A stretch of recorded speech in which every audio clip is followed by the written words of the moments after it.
Hey, what's up, YouTube? Well, it's that time again. It's Friday, and we have another Dark and Darker hotfix. Looking at notes today for hotfix number 17. I'm told there's a lot of changes to Bard and some other interesting things, so we're going to take a look here and delve on in.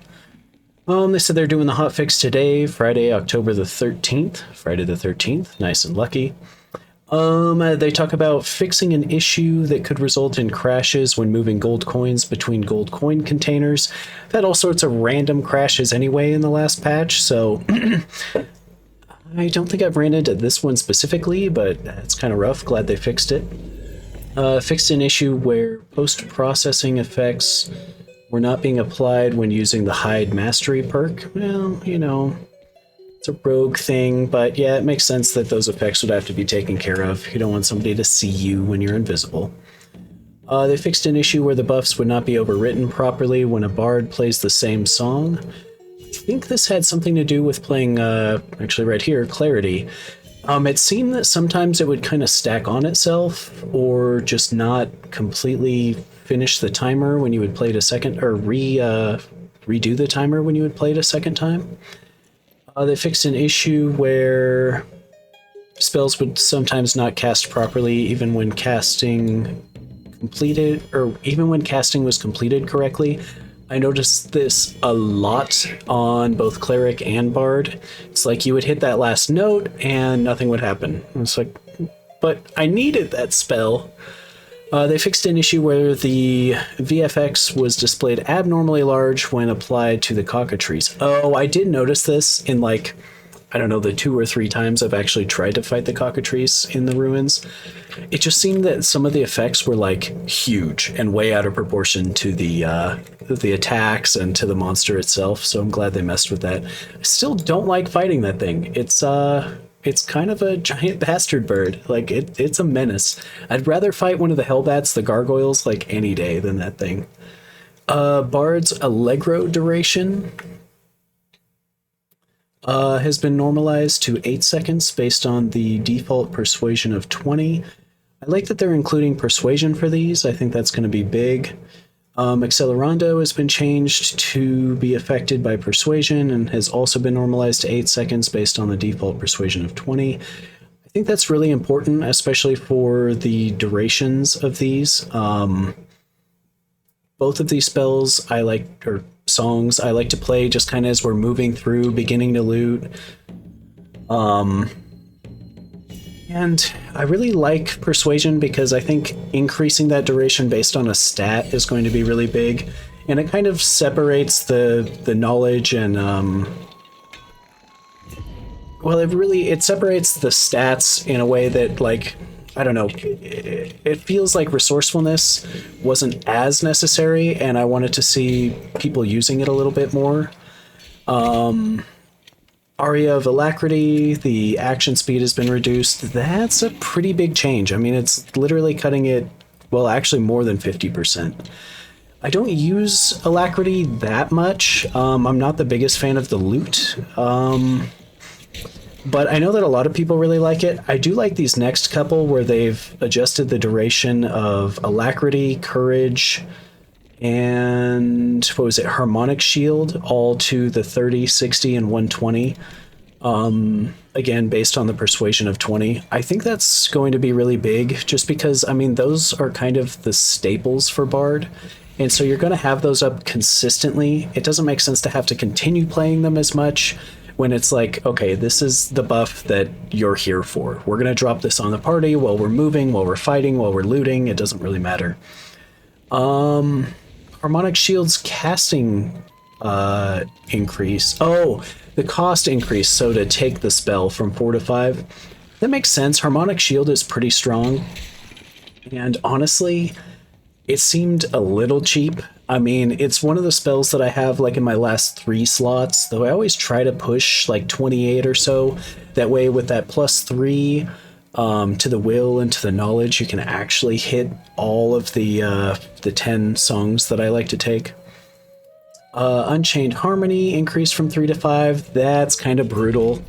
You're going to need just a little bit more knowledge to take Unchained Harmony.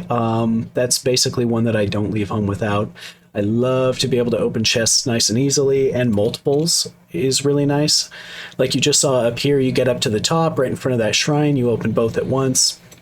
Party can loot and then get back to business in hell. The gold coin container rarity grade has been adjusted to unique. I think we're going to find out why here in a little bit. This is big. You know, you'll notice that on all of my hell runs here, I've been taking a coin container or two, and that's because you just find a lot of loose gold now with the drop updates.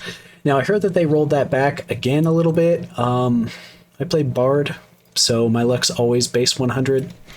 It's probably not going to affect Bard players as much, but my friend Cleric here, who's always struggling to get better than a green round or heater shield, it's going to be a little tough. Granted, we're doing a lot of hell runs, so hopefully it won't be too bad. But all of the adjustments to the gold drops and to the chest drops overall, it's really kind of warped the economy currently. We've seen gold ore go from like 550 to 1200 and back to 600 in like 2 days.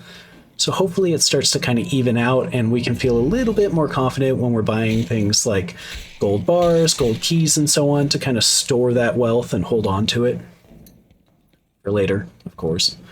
Longbow's projectile speed is changed from 3500 to 3250. The slow movement penalty is down to 30 and the slow duration down to 1 second. I couldn't be happier about this. I'm so sick of getting hit by rangers, but you know, I mean, they have their place. As you can see here, I'm using a crossbow to pull dogs and to, you know, deal a shitload of damage. I think that's probably a gray crossbow I was running too, and I mean, it'll, what, 3-tap a dog if you hit him in the head? That's pretty good. The recurve bow's slow movement is changed as well. That makes sense. I wish they would do something with the survival bow to make it more viable. I mean, I don't use it. I don't know many people who really pick them up, take them out of the dungeon ever. It's just one of those items that, like, if you get a blue or a purple one, it's like, awesome, trash. I'm going to leave this in the chest because no one's going to buy it.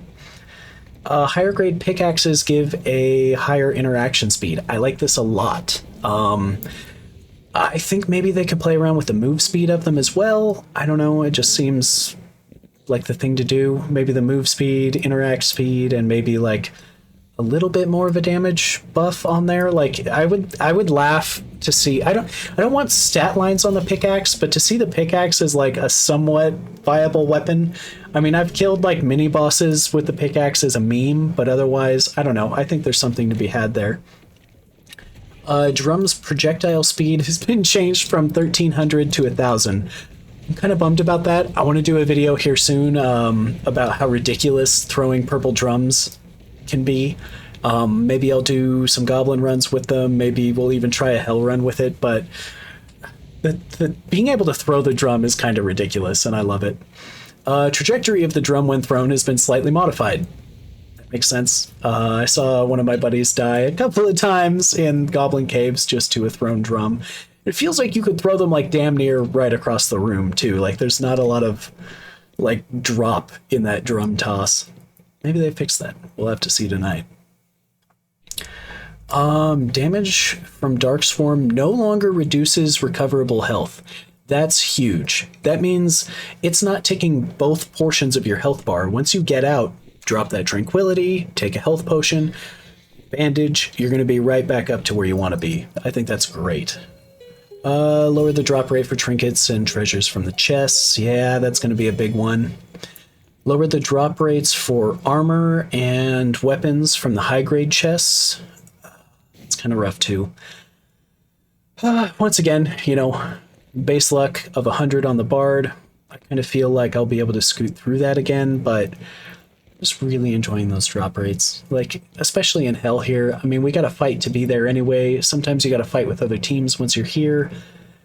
I've noticed a lot more people going to hell lately too, so it's really not like that PvE vibe that we were getting for a while.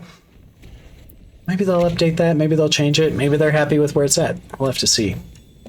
For testing purposes, you can now only enter normal dungeons with rare grade items or lower. Higher grade items found in the dungeon can be used during that session. This is huge. That means that you have a separate tier for blue, green, and normal items versus purple, legendaries, etc. Now, the big kicker here is if you take that coin bag in, that now counts as a unique, putting you in a higher tier dungeon. So if you take a coin bag to go to hell, you're definitely going to run into some other players wanting to go to hell. I think it also forces you into a high roller. Like, it's not actually a separate normal dungeon, but it's actually high roller for purple and above and just normal dungeon for blue and below. That's a pretty drastic change, so I'm kind of excited to see what that's going to be. Oh, the leaderboards are back today as well. So players will need to play 20 games in a high roller dungeon to be listed on the leaderboard for that dungeon. I think that makes sense. You know, you can't just hit like 5 games and then just jump your way to the top of the leaderboard. You really got to work for it. The leaderboards now show an average score for each category based on the number of times you've entered that specific dungeon. That's huge. And I mean, with 20 games, that's what, 2,000 gold just to get there? I mean, that's immense. Makes sense. I mean, a lot of the high rollers should be sitting around that amount of gold, like as a baseline to begin with. So, I don't know. I think that'll be really important. One failed match session will be added to the average score for anyone ranked in the top 100 at the end of each day. So top-ranked players cannot simply sit on their rankings. Oh, okay. Adventure points for high roller grade chests have been increased. Adventure points for killing goblins, skeletons, spearmen, crossbowmen have been increased. That's huge. I like that. Adventure points for the sub-bosses and players. Oh, players have been decreased. Okay, so a little bit less reason to kill players, a little bit more push for that PvE aspect. That makes sense. I mean, you don't want to just be queuing in and people are hunting you down every time. I mean, you know, the Giga Chads, yeah, all right, maybe they're going to hunt you down. You know, Caped Crusaders are going to win every time, but I don't know. I feel like that gives less incentive, more incentive to fight those bosses, maybe to work together in the Goblin Caves. You know, who knows? With the completion of the patch, a new leaderboard season begins. Yeah, I'm looking forward to that. I think I'm actually going to push the leaderboard a little bit. I might do it as like a solo bard in the Goblin Caves. Or maybe we'll start pushing more high rollers in Hell. High roller Hell's pretty brutal, but we've gotten out a good handful of times now. Feeling more and more confident. Developer comments. So they say we've been fairly satisfied with the improved loot drops in incentivizing players to go into the dungeon. We do think that there was too much treasure being given by the chests, resulting in excessive gold in the economy without enough money sinks built in. We've reduced the drop rate of treasure and trinkets from the chests to slightly reduce the gold supply. Yeah, that makes a lot of sense. We've also decided to test out the 2 large experimental changes. We've decided to push out a temporary leaderboard system that we believe is less grindy than the previous versions. We've wanted to collect this data to help us build the real ranked system that we have planned for in the next big patch. Our data in preparation for the new leaderboards, when using the current proxy data, also showed that bards were overrepresented. And we have implemented some balance changes that we feel will bring them into line. I guess I feel like we haven't been getting as much love as I'd like compared to Warlock, Ranger, Rogue, maybe any of the other classes. That's my soapbox, I'm sticking to it. Finally, we are experimenting with the first gear-based matchmaking pool, and we've temporarily implemented a gear cap to the normal dungeons. We are aware that this solution has its flaws, but we are interested in collecting the data. Thanks again for all the great feedback. Again, big W for the devs. I mean, they have to test these things, right? I mean, how will they know? How will we know how it feels? It's a lot of changes. It's still in early access. I mean, it makes sense to me, but, you know, there's a lot of eggplant emojis and tears going on in here. But, you know, it seems like overall the community is pretty thankful. I think these changes are going to be good overall. I'm going to be live here on Twitch in about 10-15 minutes as soon as this video goes up. Follow me on Twitch. Is it Saturday yet? X, TikTok, Instagram, InstaFace, all the things. drop a sub, drop a like, say what's up, tell me, what you think about the new hotfix here. It seems a little abrupt. I guess it has it been 2 weeks? Well, it's been a week. Well, I suppose it's the changes we deserve. Anyway, cheers.